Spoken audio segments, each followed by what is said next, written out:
Bon allez, j'avais dit que je vous mettrais un peu dans le bain pour les Hauts Délices. Bah, je vous explique déjà un peu l'origine du projet. Alors on est à Meaux et au rez-de-chaussée on a 3 plateaux de 1000 m². Le rez-de-chaussée sur les 1000 m², il y a un peu plus de 250 m² qui sont pour le coworking de Léo Pro. Et puis les 800 autres mètres carrés, c'est la logistique d'Europamiante, parce qu'il y a Europamiante dans les locaux. Et puis à l'étage, au premier étage, donc il y a 1000 m² de bureaux, dont 200 m² pour Europamiante. Bon voilà, si vous avez suivi, vous arriverez à peu près à suivre. Et du coup, en fait, le coworking à Meaux, bah, c'est pas exactement ce qui fonctionne. À Paris, ça marche bien. Donc on avait fait un truc super fun, avec vraiment du beau mobilier, une belle installation, voilà, pour ceux qui connaissent, avec une galerie d'art, etc. Et on s'est dit qu'en fait, le coworking, bah, ça marchait pas terrible. Et donc on s'est dit qu'on allait en faire un salon de thé, café corner, pour que les gens qui ont envie de venir discuter, prendre un rendez-vous et boire un coup, puissent venir au calme dans un endroit un peu festif, très coloré, parce que j'aime beaucoup la couleur.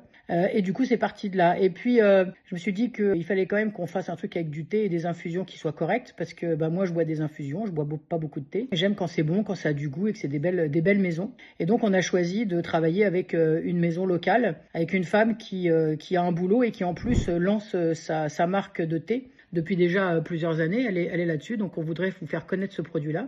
Et puis on a décidé de travailler aussi avec des jeunes qui ont monté une brûlerie à Farmoutier, donc juste à côté, et qui proposent 4 cafés de très bonne qualité, plus un cinquième qui change tous les mois.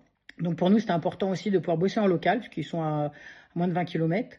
Voilà, et puis après, bah, sur les boissons, etc., j'essaye aussi de trouver des choses un peu intéressantes qui sont un peu atypiques. Alors bien sûr, vous trouverez du coca, des choses comme ça, même si je suis pas d'accord, je vais quand même être obligé d'en vendre. Je suis quand même là pour faire du business. Je vais pas vous empêcher de boire du coca dans mon salon de thé, mais bon, je vous cache pas que ça me contrarie un peu. Je vais vous donner la suite après pour tout le salé sucré que vous allez trouver. Voilà. Puis j'ai besoin d'aide après, donc je vous donne rendez-vous pour la prochaine vidéo. Hop, un petit peu de lumière. Vous avez vu, ça brille dans ma tête. C'est beau, hein?